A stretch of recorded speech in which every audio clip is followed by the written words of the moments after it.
Thanks for stopping by the channel. This is my review of episode 6 of Ahsoka.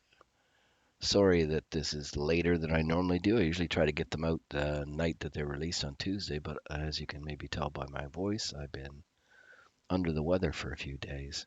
So I've only just been able to watch the episode.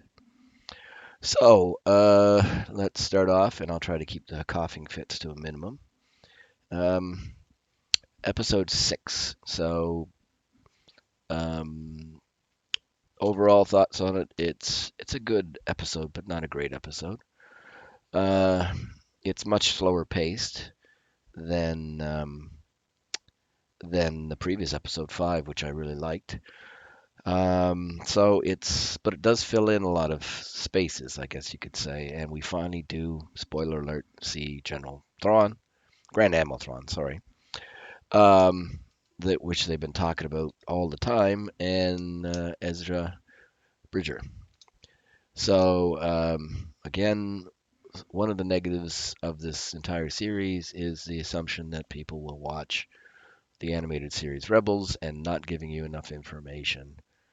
Now, some of you watching this probably have seen Rebels, so you're fine with all these characters, but anybody who's just a Star Wars fan and checking this in and didn't watch the cartoon episodes or the animated episodes, if you want to call them that, sometimes you don't know who these guys are. So, Thrawn. All the Thrawn. That's Ahsoka's driving force during this series is Thrawn. Secondary, it is Ezra. Whereas Sabine, her primary thought process or driving force is Ezra, and Thrawn secondary. Thrawn as a means to find Ezra, because if you haven't seen the end of the Rebels series, basically Ezra and Thrawn were on a Imperial Star Destroyer. They get entangled with these space whales, which we've seen in the Ahsoka series. Ezra stays on board to keep Thrawn there, and knowing that the space whales are going to take off and he's probably never going to see anybody again, so he kind of sacrifices himself. Not that he dies, but he just sacrifices himself in the same galaxy, knowing that he probably never can get back. So, yeah, that's kind of the ending. And Ezra, again, if you haven't seen the Rebel series, Ezra was a orphan. He was stealing from the Empire. He met the members of Rebels, which they were rebels against the Empire. And he's stealing stuff, and they same stuff that they want to steal, so they hook up. And one of the members of the crew, I think his name is Caleb. He was sort of an ex-Jedi or somebody who did a lot of Jedi training but never finished it or something like that. Anyways, he knows how to use the Force, and he knows how to use a lightsaber. And he determines that Ezra is Force sensitive, so then he goes and does some training on him. Um, and that is where Ezra comes from. So he is potentially a outside the Jedi Order trained Jedi. And Thrawn comes from here on the page, Grand Admiral Thrawn, fictional character. He was outside the George Lucas um, Star Wars universe. Mainly, he was created by a very good author. I like a lot of his books, Timothy Zahn, and he's from a Chiss race, which is on the outer rim of the galaxy. They um, basically have an enemy, and Thrawn joins the Empire because he thinks they would be a good ally to fight off this enemy. Anyways, why is everybody scared of Thrawn? You keep talking about Thrawn in these apocalyptic terms. Well, um, he's good. There's no other way to say it. Thrawn is a exceptional admiral and grand admiral. He wins virtually every time he went up against the Rebel Alliance. Um, he just is so damn good that they're afraid of his abilities. Plus, they fear that he'll be a rallying point for, as you could see in the couple other Ahsoka episodes, that there's still a lot of Empire sympathizers out there who could be drawn back in if they hear that Thrawn's returned because he is a magnet for, ex-Empire forces. So that's why everybody wants to. That's why Ahsoka wants to get him because she's afraid when he comes back it's going to lead to a war because he'll bring in all the ex-Empire forces and start a new war. And then Sabine wants to get him because of this last fight on this Imperial Star Destroyer before it got zipped off to Never Never Land by the space whales. Okay, I would recommend the Timothy Zahn series. He's a good Star Wars author. A lot of times he does stuff that gets approval of um, George Lucas, but he did write a bunch of stuff that is outside what they call canon or whatever. But he has some books, and they have Princess Leia, Han Solo, Chewbacca. So if you want a side recommendation, Timothy Zahn is one of the authors I've read a fair amount of and really like him. Really like his books. So he was, like I said, outside the George Lucas canon, but Dave Filoni, who's done the Ahsoka show, brought him in because he was a very popular character to Star Wars fans when they read the books. Because um, if you're looking for a vast, horrible, evil villain when you meet him, and you do in this episode, you're going to be kind of let down because he's not. He's actually cool, calculating. Apparently, not so much maybe in the Ahsoka show, but in the books, he is an honorable person and not is not somebody who deceives anybody. He basically, here they're saying, an anti-villain because he's a double agent for the Sith race because he gets within the Empire to find out more about it, but an anti-villain in that he's doing something to protect his race. He's not necessarily just as evil as Palpatine is. He's doing it on a purpose. Um, but his demeanor you'll see is very. If you haven't seen the Rebel show, you see it in the Rebel show. But if you haven't seen it in the Rebel show, is very low key. And whatever his way of victory is that he learns as much as he can about his enemy, like their culture, including art and sports and entertainment and whatever, and he determines their weaknesses and then he uses it against them. So that's why he's does so well. Okay, so on this episode, again, it's a good episode, not a great episode, not a lot of action, only one good fight in it, and I wouldn't say it's a good fight because Sabine's given her weapons at some point, and she's supposed to be a Mandalorian, and Mandalorians are good with weapons, and she can't hit anything in this fight. I think it's just basically they want her to pull out the lightsaber, but yeah, it wasn't a good fight because she's shooting at people and doesn't hit them until doesn't do anything until she pulls out the lightsaber. So they're a little bit too much pushing her towards the lightsaber all the time, which they can if she ever gets trained properly. So the good part, it looks good, although the lighting is very dark in it. The planet that they go down to see the Sisterhood and meet Thrawn is cloudy, overcast. Everything's gray. Everybody's dark colors. The only color is either Thrawn's white, which isn't a color, or the witch's red. Everything else is really, really dark.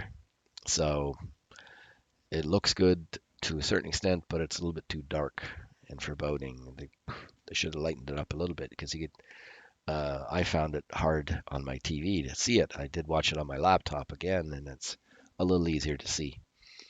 Um, what else is good about it? Again, finally, episode 6, seeing Thrawn, is great, and also Ezra. So those two things are good. Um, again, like I said, it's a slow episode, takes a long time to develop, and they spend an enormous amount of time standing. Apparently, small talk is not something you do in the Empire or on the evil side. because they don't say half the time they don't say anything. They go from the ring ship down to the planet, and everybody just looks at each other and looks out the windows. Nobody says anything.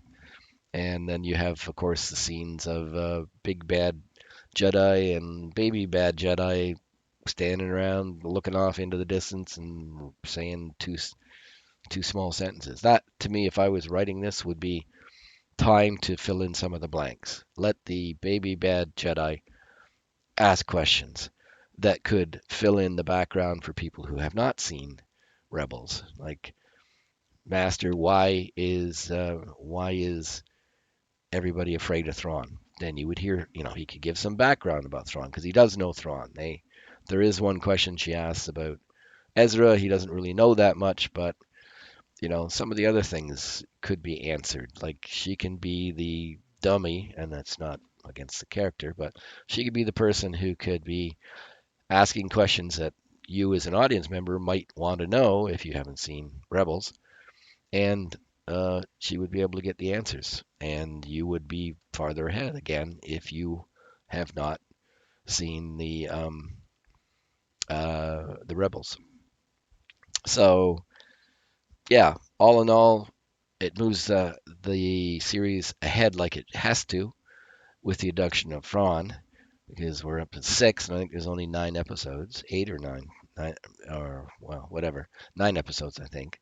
So we're getting close to the end. Even though this is not going to be the end, it's going to lead to something else, either a second season or a movie they talk about. But um, yeah, finally we're getting someplace, and that's the big thing about this episode. We're finally getting a hold of Thrawn. Okay, so I'll go through the sort of the episode and give you some information. Yeah, there's some spoilers, but you can hear everything I got to say, and you'll still probably enjoy it if you're gonna watch it. So yes, you'll enjoy this episode if you watch, even though just be aware it's gonna be slow paced. Okay, so we start off, and we have starting. We're on Ahsoka's ship. Inside the whale, you see the whales going through hyperspace, and she's talking to her robot buddy, and she sort of mentions that Sabine went willingly, which he doesn't really believe, and then kind of giving a few doubts about Sabine's motivation, because she says she could have stopped this all, and he says, well, without Ezra, and you can kind of tell from Ahsoka, she kind of thinks that might have been worthwhile to stop a war. So she's doubting the motivations of Sabine a little bit. And that's the end of Ahsoka in this episode, in this series that is called Ahsoka. But kind of necessary, because now they jump and you see Sabine waking up on the ring ship, and the ring ship exits hyperspace at the planet that they're trying to come to. She gets into a bit of a talking to the big bad Jedi, and we had a deal, and he's doesn't say that he isn't going to do what he said, but yeah, she's still in handcuffs. Um, but they arrive, and you get a little bit of background on the whales. It doesn't really make too much sense because they talk about migration pattern, and then it's a graveyard. Well, kind of, and again, that would be a question that they could probably ask, well, or make it that the whales are coming into existence in this planet and then migrate back and forth like birds do in North America, going from North to South America, in South America in the winter and North America in the summer. They could have made it something like that, but they talk about it being graveyard. But anyways, you do see a bunch of bones from space whales, so it is a graveyard. And then they get into their little gold ship and go down to the surface because they found a beacon, and this is the ride from the ship down to the ground where nobody says anything. Again, I guess the evil empire doesn't do small talk. So they get down, and the basically they meet three of the witches that were on the place where Ahsoka originally went to get the key. There was three tall statues. They're always in threes, apparently, or something like that. But these are the same witches. They actually originated in this far-off galaxy and moved to ours by harnessing the space whales, so we're told. So there's a little bit of context, which is nice to know.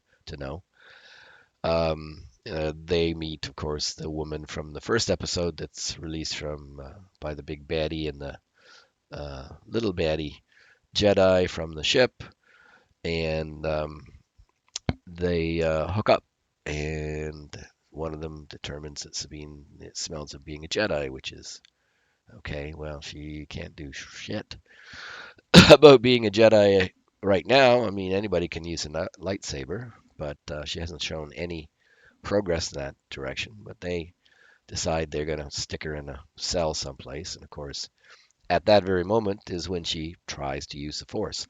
Don't know why she didn't do it on the ring ship, but anyways, she starts doing that, and then the shadow passes over her window, and there's a Imperial Star Destroyer from the original Star Wars. So you can see on the bottom of it, it's got some markings, which makes it that's the Thrawn one, and people who know Rebels will recognize it because there's actually an extensive amount of damage on the ship, and a lot of that was from the last Rebels episode when they get into the big fight. So people are going gaga that, oh, it matches. Well, okay, great. But it comes down, and the platform that all the witches are standing on, and the baddie and the baby baddie Jedi are standing on, just happens to fit perfectly into the hold of the Star Destroyer. But anyways, they rise up and they see a line of stormtroopers. They see TIE fighters hanging from the ceiling. Some other known vehicles in the background. But all these stormtroopers, rather than being their normal pristine white, are all very dirty. A lot of them are wearing cracked armor or armor that's got different colored pieces in it. So they've reassembled the armor from various sets, and they have a lot of, I call it duct tape, but a lot of red bands wound around it. But anyways, they are obviously very attached to Thrawn, who comes walking out. And very good representation. If you look on the screen here, you see the picture of him.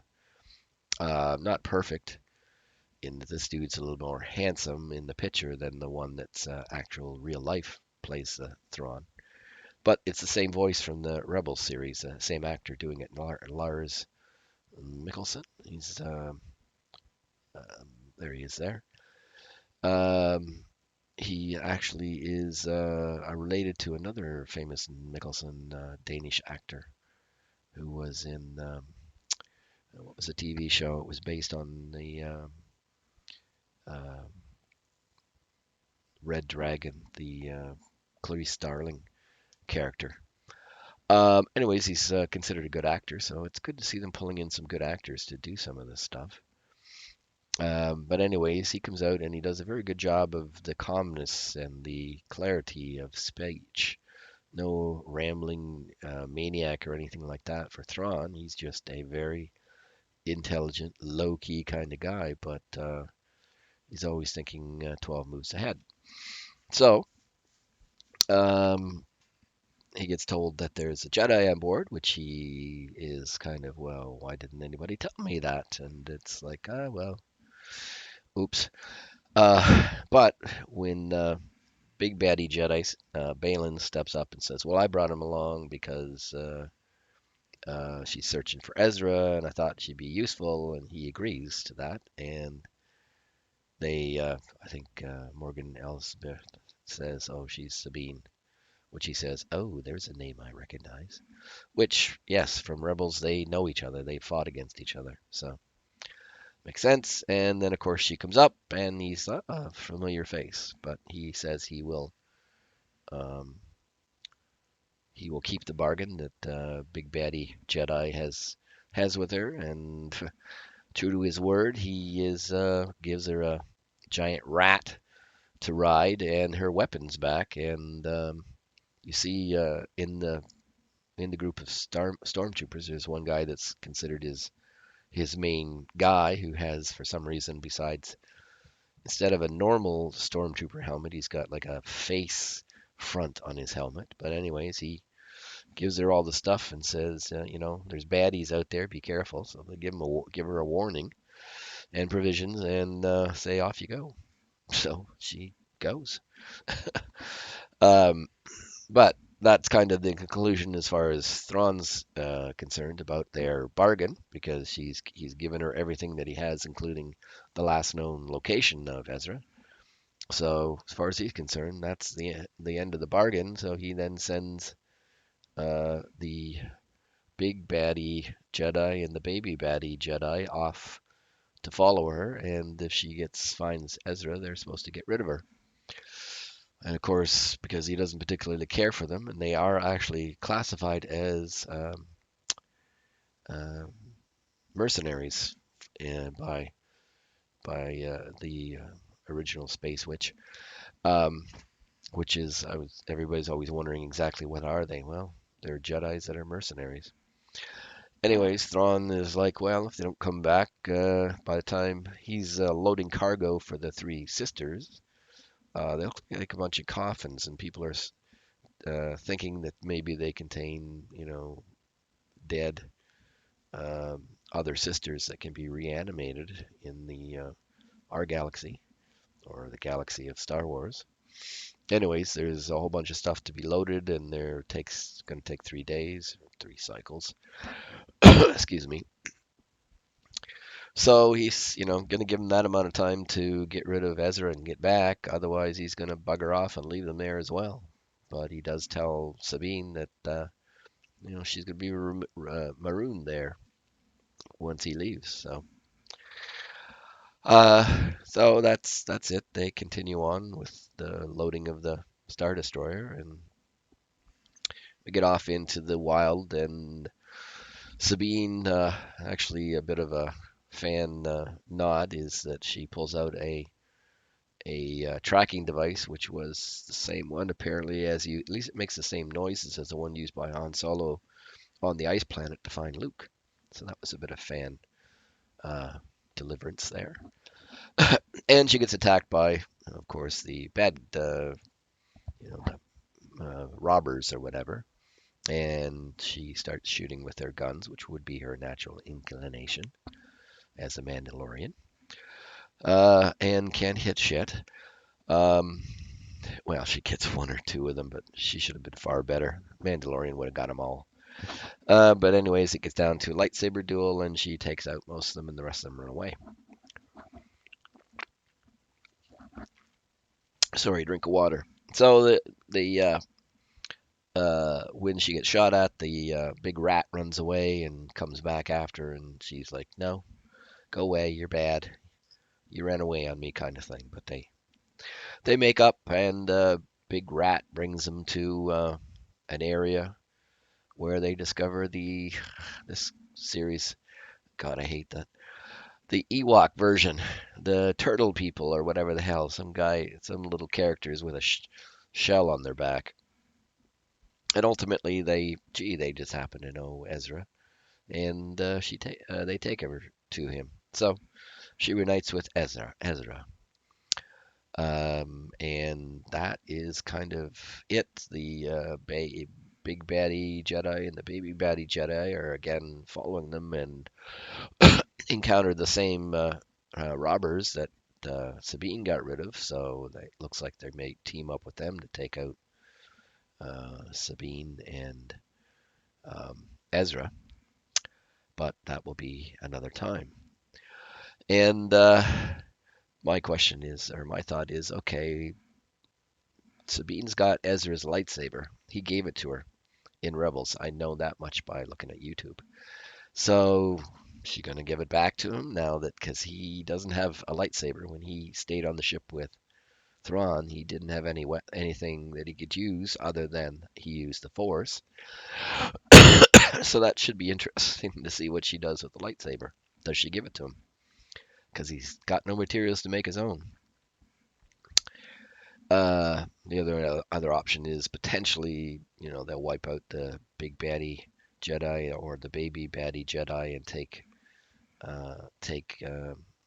his lightsaber, or Ahsoka will show up and she'll give him a lightsaber or give him one of her two lightsabers. But That's probably episode 7 or 8.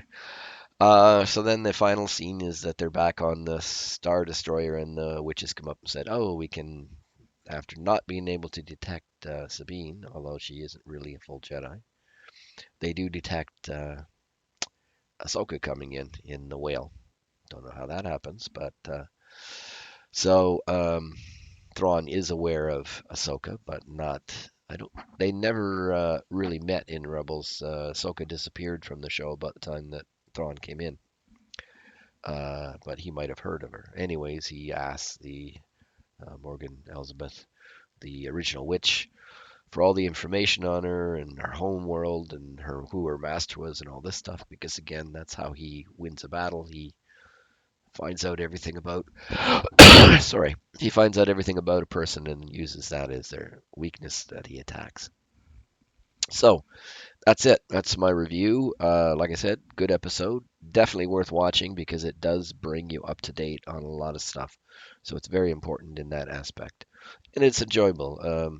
Thrawn, the actor playing Thrawn, I like him. I've seen him in some other stuff. He's a good actor. Oh, this is a Lars gentleman here. Good actor. Ezra Birja, an actor I'm not familiar with, but again, it's good to finally get that's kind of solved. So you got, tick off a couple of things. And now at this point, the rest of it will be what is going to happen from there on. Does Thrawn escape back to the original galaxy, or is it basically everything solved at this end? That we'll have to find out. But yes, I would say good episode. Definitely worth watching to fill in some details and meet the characters that are going to be very important in the last couple of episodes of this show and beyond, because I believe Thrawn is going to continue on, as will Ahsoka. So there you go. I apologize for the coughing, but as I said, I'm sick at the time. But I will put this up, and I know it's late, like I said, but I hope maybe this is a benefit to some people that are still looking for reviews. Okay, thanks.